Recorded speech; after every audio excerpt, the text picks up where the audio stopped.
Welcome back to another episode of Together is Better. I'm Jeff Clark, CEO of Nitor, and with me today is one of the most amazing people I know on the planet and also one of the greatest sales leaders I've ever had the pleasure of working with. It's an honor for me to have Kelly Miller, who's the Chief Revenue Officer of our company, Nitor, to join us today on the show. Kelly, thank you so much for spending some time here. Thanks for having me. I'm excited to be on. You've done a bunch of these. I was waiting for the invite. So I had to get a little bit better on what I was doing, but I want to kind of set the table for the audience here a little bit on our relationship and how we started. So you and I went to rival high schools here in Atlanta. We both played soccer. We both used to battle it out on the soccer field. We shared similar friends and kind of knew each other. You went to Auburn. I went to Georgia. We all went on our separate ways and down a different path. And then one day when I joined Ariba here in Alpharetta, Georgia, I started walking the halls, just trying to introduce myself to everybody. And I walk in an office and I see all of these trophies for Sales Leader of the Year, Account Executive of the Year, et cetera, et cetera. And I look at the desk and there you are sitting there. Yep. What was that moment like for you? Well, I hadn't seen you, I think, since maybe sophomore or junior year in college when I was visiting some of my buddies at UGA. Yeah. And so it was a bit of a, wait, is that who I think it is type of moment? Because, you were always a high profile guy in our community and at college and things like that. And so I was like, wait, that's Jeff Clark. And so it was a surreal moment. Yeah. To see, because nobody from my high school or college days was in my business frame. And to have you walk in that day was pretty cool. Well, it was interesting because I had gone and bounced around a little bit after you and I first reconnected. Yeah. And, when you get into a new company, especially when we were younger at the age where we were, this was back in 2007 or 8, I was like, well, who's the best salesperson out there? And everybody was like, Kelly Miller. I'm like, okay, well, the trophies make a ton of sense, right? What was it like, if you think about kind of your career in procurement and starting at Ariba, what was it like when you first started? Because clearly the industry has evolved the whole time. There's a lot of excitement, I thought, at Ariba. That's part of the reason why I joined. What was your experience like? Well, and this is not an untold story or a secret, but I had never been in the industry, had zero experience. Same. In fact, when I interviewed, my very first interview was another account executive named Mike Dunn. And first question he asked me, he said, so what's your experience in sourcing? And my answer was, what's sourcing? But I somehow finagled my way into getting an account executive job. And so I pride myself on learning the technology as quickly as possible, because I believe that in order to be passionate about selling something, you have to believe in what you're selling, and to believe in what you're selling, you have to know what you're selling. So I very, very quickly just dove into the Ariba stack and the market and the competitors, and most importantly, the value that the technology brings when it's used correctly. And back then, Ariba was not too far away from the acquisition of Free Markets. Right. And Free Markets invented electronic sourcing, and most importantly, reverse auctions. And at that time, Ariba had a sourcing services business. So we would come alongside companies to do, category strategy, category management, build the events, identify suppliers, run the events, et cetera. So to your point, it was a very exciting time because there was a lot of energy and effort being put into leveraging competitive tension in the marketplace to drive cost out, reduce risk, et cetera. And our customers were extremely successful. Yes. And so it was a lot of fun to be a part of that success, and quite frankly, to help make people's careers. There were executives that took bets on Ariba, and when deployed correctly, there's no better platform in the world, and they were successful. So it was fun to be a part of watching our clients and those executives be successful. Yeah, I remember the services aspect of it. They got spun off out to Accenture. And even at the time when I joined, they had an upstream team, and then they had the downstream team or the network team, which I was a part of. And then eventually when those things converged, it really became really an end-to-end platform, right? And a more cohesive sales motion. So many great leaders have spun out of there. To me, one of the best people on the planet, Paul Malchiori, you've got a great relationship with him. Who are the people that stood out to you in the early part of your career that helped shape, your success as you started out? Well, the guy who ultimately hired me was a guy named Dan Dapper, and Dan Dapper taught me the art of negotiation, using a whiteboard from a negotiation perspective. Another account executive named Mark Brady, Yep. who was kind of the OG source guy for doing whiteboarding discovery. Yep. Discovery whiteboarding. Paul Melchiori, one of the founders of Ariba. Jason Kurtz, Yes. who was my first real sales leader. I think those four guys had the most impact on me, the most influence on me. I was able to learn different things from each one of those guys that kind of shaped me into the type of executive and leader that I wanted to be. Yeah, all those guys are phenomenal. Ken Stanek stands out to me. Mark Brady was actually one of the guys that I probably had the toughest interview with. He was very famous for his Panama Jack shirts and being a super fit guy, but an unbelievable and very talented salesperson, without a doubt. Yeah. But yeah, great community there as well. And it's been really interesting to see where everybody has ended up in so many great companies and so many leadership roles throughout their career. Obviously that great run that we had prior to 2012, and then all of a sudden, this text message or email comes out, and there's a press release, right? That all of a sudden SAP has acquired Ariba. What was that moment like for you? It was really surreal for me because I'm a very passionate guy, but I'm a very competitive guy.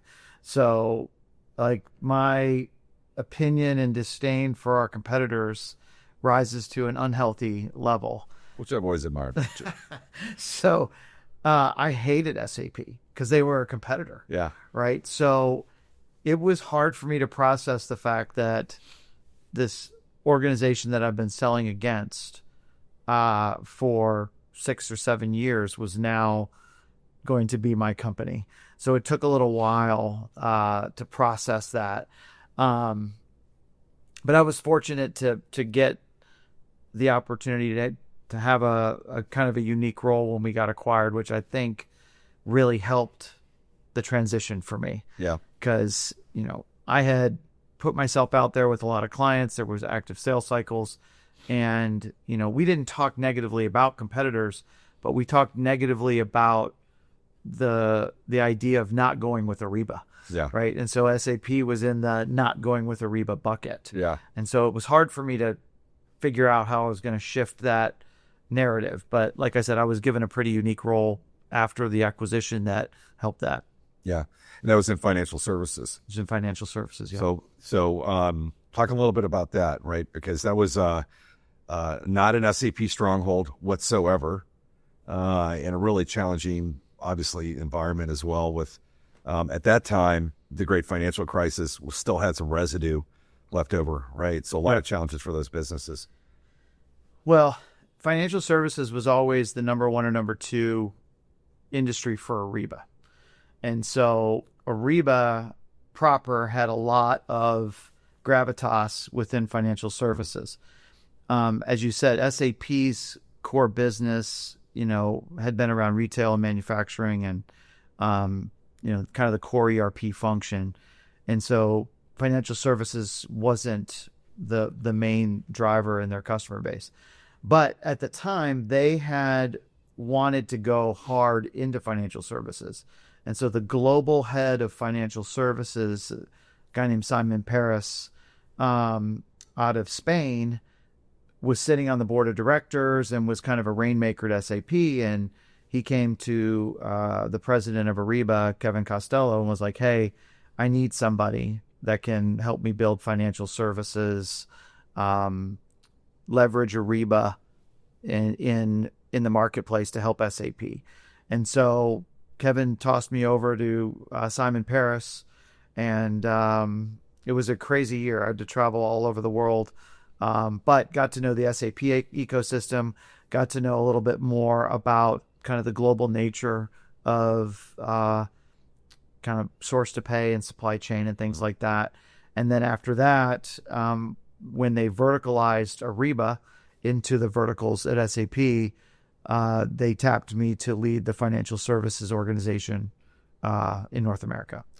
Where you and I had a chance to actually work together. Correct. As well. Yeah, right. So, great experience for me personally, right? Because we had a very high profile banking customer based out of Charlotte.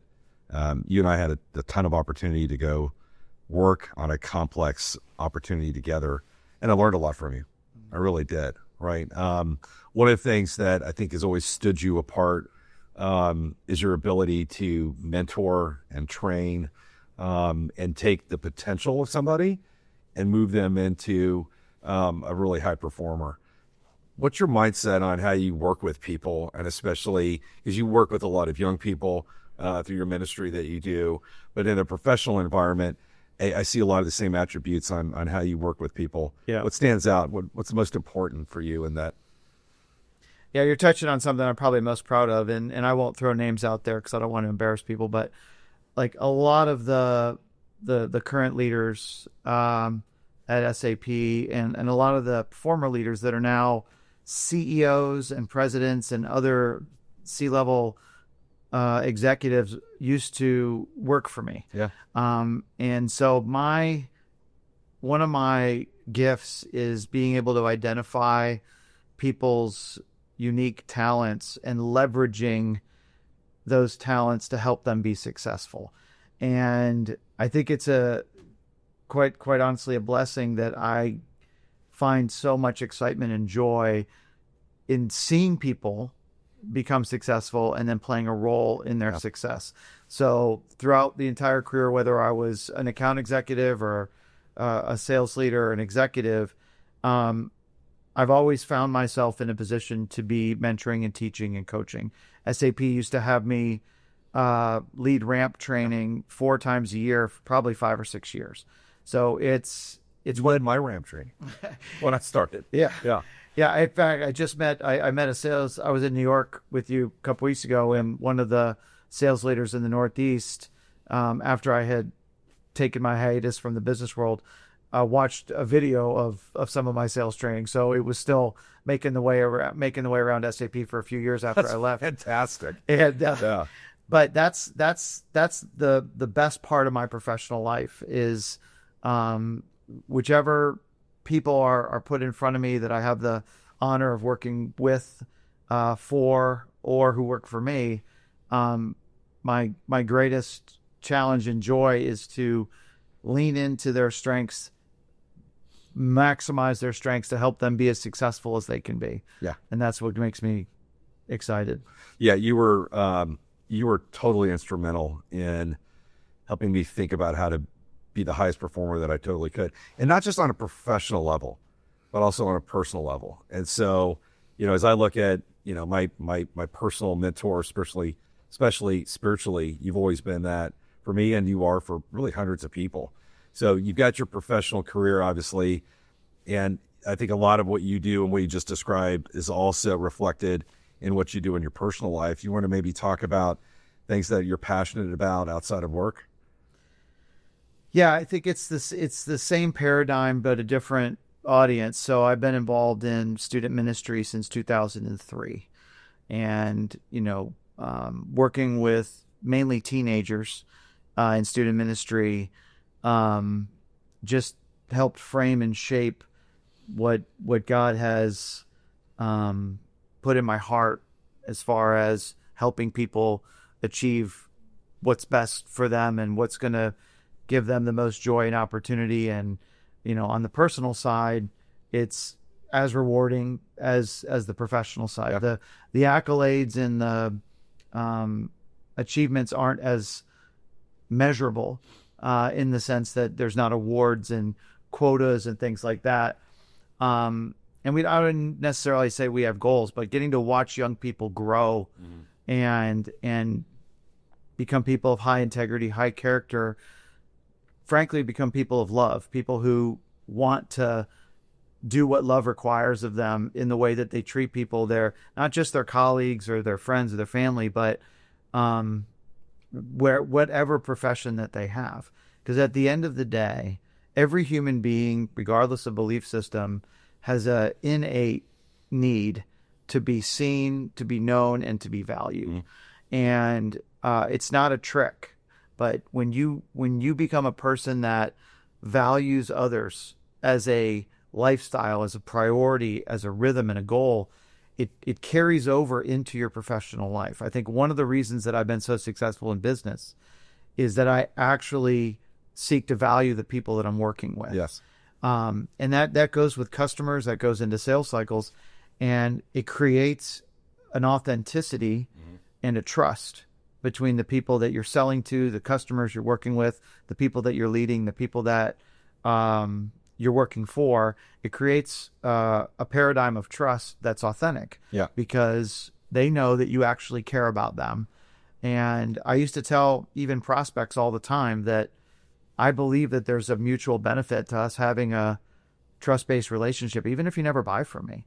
And that's come around, right? I mean, I took 5 years off the business world, but I'm running into people from my past who remember the way that we interacted, or the way that I treated them, or the way that we carried ourselves in a sales cycle or as a customer, and they remember. Yeah. I have people at SAP come up to me all the time and talk about things that have nothing to do with SAP from when I was at SAP. Yeah, I think that certainly stands out for me when I see you, and really how people talk about you, right, and the impact that you had. Yes, there's a professional element to it in the community that we work in, but most of it's about another story of grace or empathy, or something that you shared with them or gave them, some advice around. And that says a lot about character. Character's everything to me, right? It's a theme actually throughout a lot of the guests that we talk about: trust, integrity, character. We all struggle, we all fall, and stumble here and there. But, I think that's the one attribute that has created kind of the reputation that you have, that's so wide with so many different people. So you talked a little bit about the break that you took. I remember it vividly. It was kind of the shot heard around the world a little bit, right? A lot of people remember. You know what I mean? It was like you're at the apex, right, of your career. You're just killing it on all cylinders. And then you decided to just leave it all behind. Yeah, we were at it was a kind of a mini FCOM, just kind of sales and pre-sales. I think about 1,500 of us were in Chicago. And our leader at the time was Pat McCarthy, and he had asked me to do a presentation on how to do better presentations. And I dropped the bomb at the end of that presentation that I was going to leave the business world and move to Uganda to be the dean of students at a secondary boarding school that was yet to be built. And that I was going to be tasked with building the student life program, the discipleship program at this school in the village in Uganda, Jinja, Uganda. And where is Jinja in the country? So Jinja, if you look at a satellite map, there's only one body of water that you can see on the continent of Africa, and that's Lake Victoria. Mm-hmm. And it's in Lake Victoria is the source of the Nile River. And so the literal beginning of the Nile River is in Jinja, Uganda. So we were in a town that was right on Lake Victoria and right on the Nile River. Yeah. And so our students mainly come from a humble community that's near the river. And yeah, there was a big, bold vision for this school that attracted me. Because initially when they had approached me, my answer was easily no, we're not moving to Uganda. Yeah. Thanks for asking. Yeah. But I am drawn to bold vision. I'm drawn to ambitious plans. And I'm drawn to what seem to be unattainable outcomes. And so the more I saw the problem that they were trying to solve, which has kind of remained unsolved for the last 30, 40 years, and that this had a real chance to make a difference, not just in Uganda, but East Africa and the continent, and then eventually the whole developing world, because we are addressing the biggest problem that is facing the cycle of poverty. So let's break that down. So you're coming from a Western, luxurious, if not decadent, and overabundant culture, which is and it doesn't really appreciate what we have, right? And then you're going to the exact polar opposite of that. Yep. Right. As you go looking at that community, what were some of the things that you really wanted to start to focus on first, to kind of begin the journey that you were going to put yourself on there? Well, I was fortunate to have been a part of a high school ministry that I think is the best in the country, here in Georgia. And so I had a lot of experience in seeing how program-driven, relational ministry can work. And so I came with a bunch of ideas about what I wanted to do, because essentially I was responsible for everything outside of the school day. So the kids would go to school from 8 to 4, and then everything outside of that was my team. And we were a boarding school, so it was 7 days a week. Yeah. Programming the weekends was the hardest thing. How many students did you guys start with again? Well, we started with 72 students, and Yeah. we added 72 students every year, Yeah. until we got to 6 grades worth of students. And so I came with a whole lot of ideas about what I wanted to do.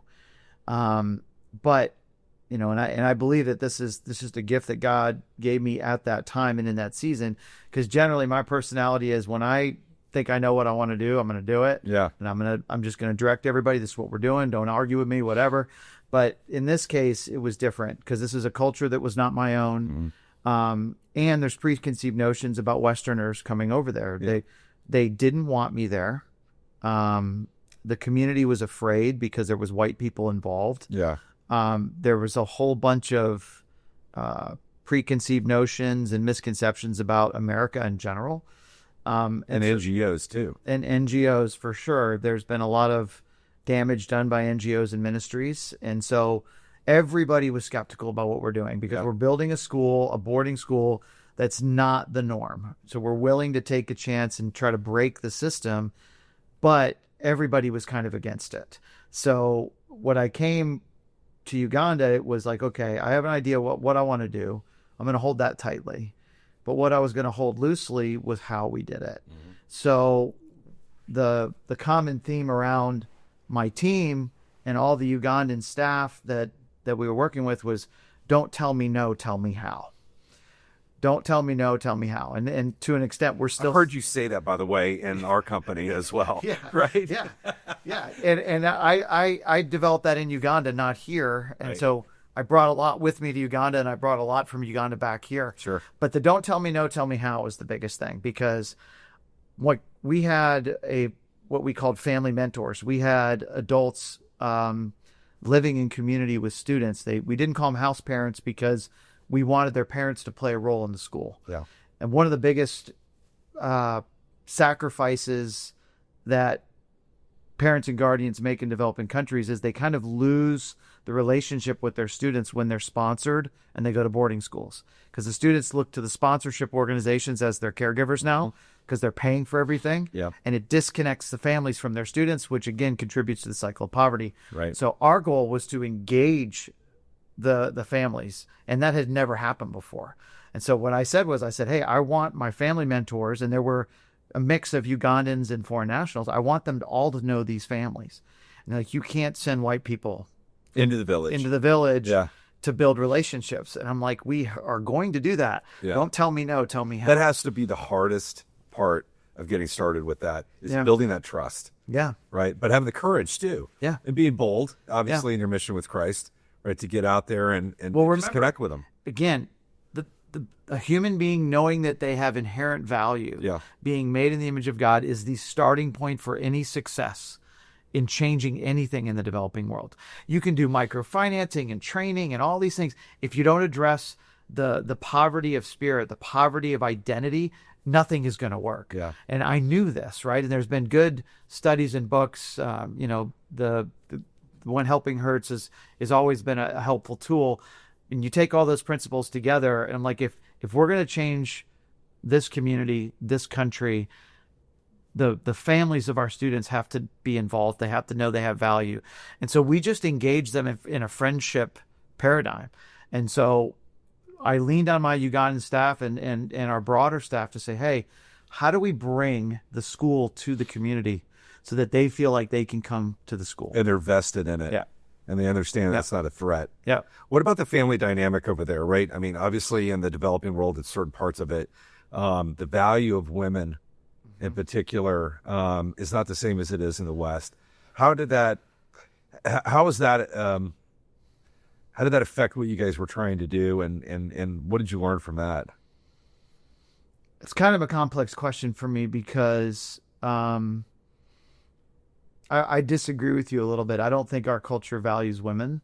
I think we have. You're right. I think we have laws that mandate that women have rights and things like that. Yeah. But if you look at the broader culture of America, number one consumers of pornography, number one consumers of sex trafficking, and like all the customers for all the sex trafficking are in the United States. Not all of them, but the majority. Yeah. So I had been working with high school students for 15 years, and I'd seen the kind of how easy it is for girls to not feel value and worth. And then I saw it in a very dramatic way in Uganda. Yeah. Where here it's subdued because, again, they have rights and there's built-in protections into our society. Right. But there it is in the villages, it's very first century. Women are more like property than people. They are very often kind of sold into situations, whether they're a wife or not. It's not uncommon at all or discouraged for men to have multiple wives. Mm-hmm. One of my students was the oldest of 52 brothers and sisters by a single father. Over 7 different mothers. They had 52 children. So kind of understanding that if these girls are going to be a part of breaking the system, because there's levels of disadvantage that cascade. The most disadvantaged in the country are girls who come from poor villages. Right. Full stop. Yeah. And that's the majority of our kids are from the poor villages. And so the girls, which half our school is girls, they're starting without any belief at all that they can be successful. It's just, they're just buying their time until this opportunity runs out. So in order for our school to function, in order for our programs and our ministry to work, the core had to be teaching the students that they had value and that women and girls had equal value in God's economy. Yeah. And so that became the primary point of emphasis and tip of the spear. And one thing that's interesting is that our guys, our boys, adopted and came to believe that much faster than the girls did. Oh, that's good. Yeah. Well, I know it's fantastic because we needed the help of our boys. Yes. To love their sisters in such a way where they were like, okay, this is real. And honestly, the girls have exceeded beyond anybody's even beyond expectations, but anybody's thought was possible. Yeah. And that's not surprising. Girls are generally smarter than boys. They're generally more mature than boys. Yeah. And I mean men too, right? The ladies in our life are usually smarter, more mature, and more spiritual as well. But the girls became just like this bright shining star in the whole country, and still are. Yeah. Right. So I think that's one of the best success stories of that. Yep. Right. Yeah. And what you guys have been able to accomplish. Yeah. And the fact that you could get the boys to actually, that's the cultural, the impact that you guys are making. Yep. Yeah.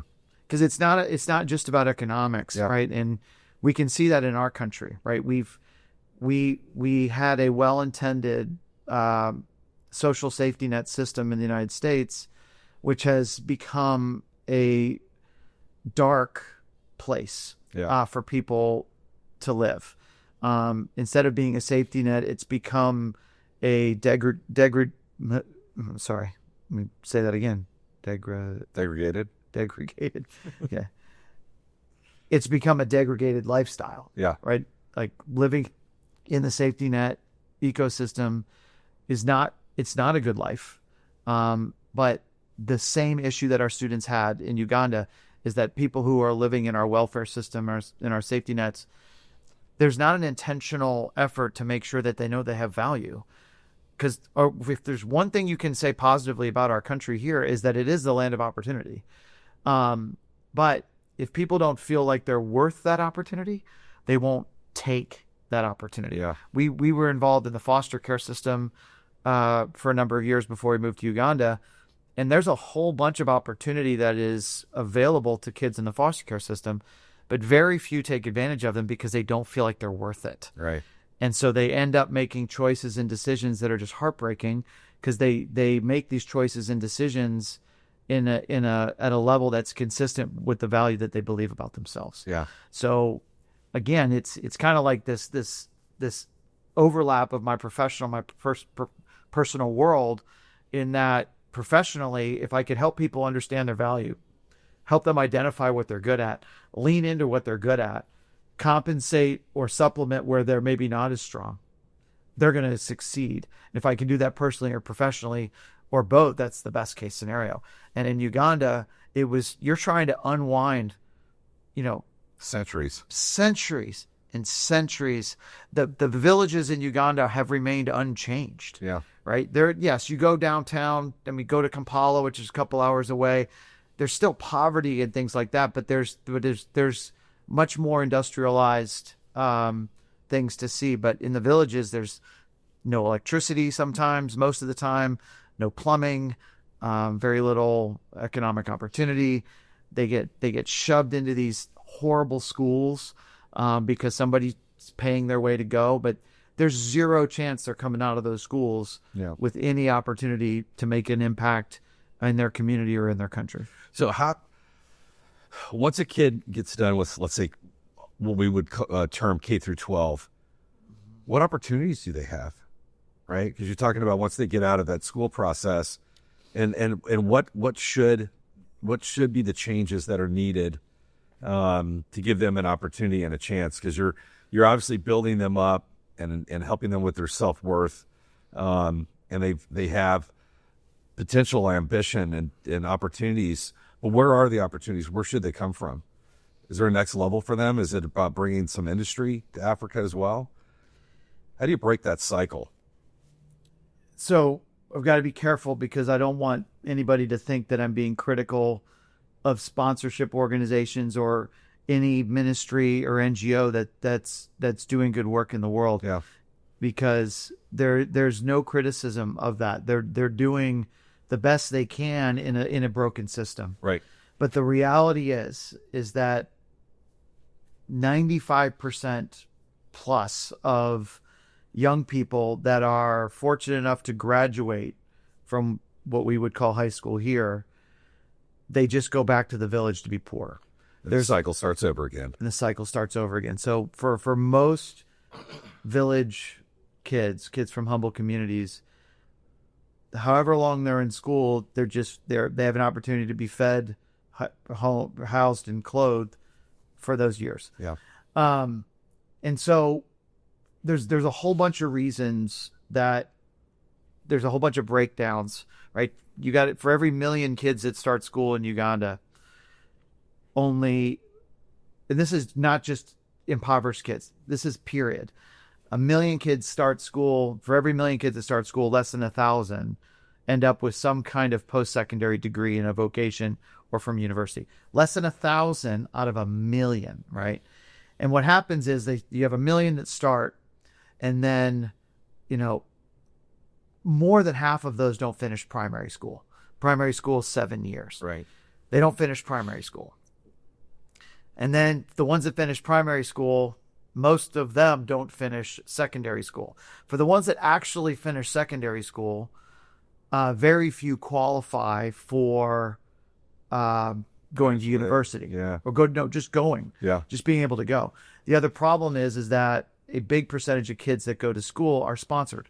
And so if you're a sponsorship organization, even a good one like Compassion or World Vision, like you can afford to send a kid to secondary school because it's maybe $800 a year, right? So you get someone signed up for $39.95 a month. You Right. put 2 people on each kid, and you're sponsored. But when you start talking university and post-secondary vocation, it's $3,000 a year, and there's not that many spots. So you could have 1,000 kids sponsored in a community. Even if there were spots for them, you can't afford it, and there's nowhere for them to live. Okay, so there's a whole bunch of breakdowns. But the reality is those kids who finish secondary that have the grades, and that the sponsorship organization is like, okay, we're gonna invest in this one. Even then, their experience and opportunity at the next level, the living conditions are terrible. They're bullied because they come from the village because there's a stigma. The whole system, just like most modern economies, is rigged to the rich and the elite and the privileged. Yep. And so our kids have almost no chance. The breakdown along the way, almost every stage can be pointed to an environment. These kids are living and being educated in unsafe environments. Mm-hmm. And anybody, whether you're in Alpharetta, Georgia, or Jinja, Uganda, it is very difficult for people to learn and grow in unsafe environments. No doubt. It's almost impossible. And then you add all of the material poverty dynamics to unsafe environments, not to mention that the vast majority of schools are terrible schools. The vast majority, not all of them, but most of them are terrible schools. There was a school that's considered one of the better schools, and we went there for a basketball tournament. They have 5,000 students. 5,000 students. And so we're out in the area where the students are. It felt like all of their students were outside. Right. I saw 2 adults, like staff adults from this school there. Like we had 6. We're ready to go watch our basketball team. Right. There were 2 adults. And I ended up asking some, my friends, they're like, yeah, it's kind of like Lord of the Flies. And I'm like, what? This is the environment that these kids are in. Yeah. Right. So the only way to break the cycle of poverty is to provide safe environments and better opportunity for these kids that typically are disadvantaged, so that they can become the light in the very dark places in their own country. And then when people start saying, where did these kids come from? And they come and see the programs that we're doing at university and in our secondary school, they go, how does this kid happen? Mm-hmm. Because the programs, the philosophies, the approach is exportable anywhere. Right. You don't need a big, beautiful, multi-million-dollar campus to show a kid love, to provide a safe space, to have teachers that care, etc. So it's a long answer, but I get a little fired up when I'm talking about that. No, it's a complex problem. It's one that has to be addressed, and most of the solutions have been failing, right? Because they're not at the root cause. Yep. Of what that is. They estimate that just on the continent of Africa in the last 40 years, $1 trillion has been invested in education. Nothing. You can't see the outcome of that. Because naturally we feel like education's the answer. Yeah. It's certainly part of the answer, but it is in no way the answer. If it was, we wouldn't have the situation that we have. We have the situation here too. Yeah. Right? Yeah. Just because we throw money at a problem, which is usually the first reaction. Correct. We expect there to be a positive outcome. Right. And it's not it. We're just not being truthful. That's right. Right? With what the root causes are. What's the next step? You spent 5 years there. You often go back. What's the next plans for the school and any organization? Yeah, so we just had our first graduating class from the secondary school, and in preparation for that. For the last couple years, we've been putting together a new ministry and NGO to where these kids will have a safe environment at the next level. Because the kids that are graduating from the Amazima school, which was our school, where I worked, wasn't my school. I was the dean of students, but where I had the pleasure of serving at the Amazima school, every single one of these kids that graduate, I would say, are the most remarkable young people I have ever been around. Yeah. In every measurable way, they're the most remarkable people I've ever been around. Given the opportunity, they are going to change Uganda to where it becomes it. People say Uganda's the pearl of Africa, but it's because of how beautiful it is. Yeah. It's not because it's the most industrious and Yeah. most well run. Yeah. Right? They've had the same president for 38 years. He somehow wins every time. I don't know how that happens. So we've got this group of graduates and this group of students. There's like 360 kids at the school, graduate 65 or so every year, and they are the change agents. They are the most transformed students in their country. They are mature. They're people of integrity and character and faith, and they're skilled. They've been taught in the Greek tradition, so the great conversation.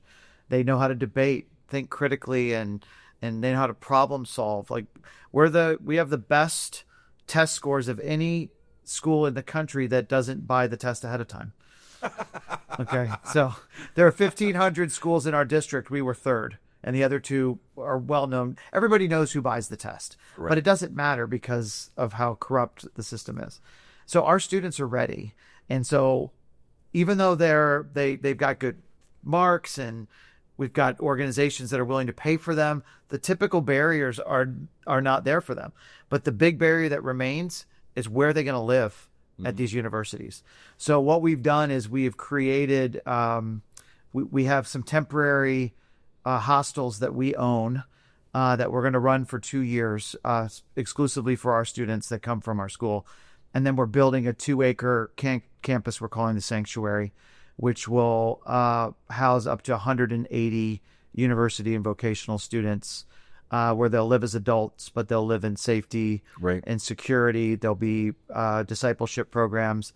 And then we're going to partner with American universities to give them access to digital assets and additional training to help create better brands for them. And then we're going to engage the country with our students, not the other way around. So part of my job is to bring the big law firms and the hospitals and the leaders of business and all across the country, bring them to the campus, let them meet our students.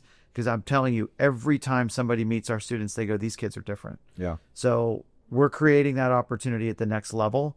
And we speak in the language of opportunity. We can't get them a job. They have to get the jobs themselves, but we're going to create the opportunity for them to shine as brightly as they're capable of shining. Well, look, I have always thought that what you're doing there is making a huge difference, and it's very exciting stuff. If people wanted to learn more about what you guys are doing over there, how would they find out? Well, the organization that is doing the post-secondary support is called 314 Community. So the numbers 3, number 1, number 4 Community, 314 Community. And that's from a verse from the Bible, 3 John 1:4, which is a verse that says, I know of no greater joy than to hear that my children are walking in the truth. And that verse became an important verse to me because part of my job was I was one of the pastors and I would speak on Sunday mornings at our Sunday morning service. And that was the verse that I was going to speak on for my last Sunday in Uganda. And as I studied the verse and I studied the Greek, I came to find out that, that when that word walking is a Greek word called peripateo, which can mean walking, but what it really means is organizing, centering your life around. And so John, the Apostle John, was probably around 90 years old when he dictated that letter. All of his friends were dead, martyred. Yep. And so you think about that. I know of no greater joy. This, for the person saying that, so you better pay attention, right? He said, I know of no greater joy than to hear that my spiritual children are organizing their life around the truth. And so what occurred to me is that joy was a joy that I was feeling, because what that meant to me was to see a group of students that are willing to organize their lives around Jesus in a culture that doesn't value that was one of the most incredible, awe-inspiring, joy-filling moments for me. But then I realized that I'd already been seeing it happen in the United States the whole time I was here. I just didn't know it. Yeah. I didn't process it, because a whole generation of students that I worked with in the United States did the same thing. Yeah. They're willing to go to UGA and Auburn and University of North Georgia and Kennesaw and everywhere we sent them, and did the exact same thing. But I just never processed how incredible that was to watch my students in Uganda do the same thing, not better, just the same thing. But the contrast exposed that for us. So we started the organization. We named the organization on that verse, and so it's called 314 Community. And right now is an exciting time. We just our students literally arrived yesterday at university to start. So they're in their housing. They start on Monday, and we've already bought the land for the new campus. We've already got the architects and engineers finishing up the master plan and concept. So yeah, we're ready to go. And so I would just encourage the audience here, if Kelly's story has compelled you, or if it's touched your heart in some way and you want to do something about it, please look up 314 or reach out to us directly. We'd be happy to get you some more information about what Kelly and his group are doing out there. Kelly, we're just about out of time here. Again, I can't thank you for the friendship, for the mentorship, for the great time that we have working together. But, all of that is great. But I love what you do with your personal life and the impact that you make on so many people, including myself. So for that, thank you so much. Been a great session here today. Yep. And appreciate your time. Thanks for having me. It was a joy to be here. Nice, buddy. Thank you. All right.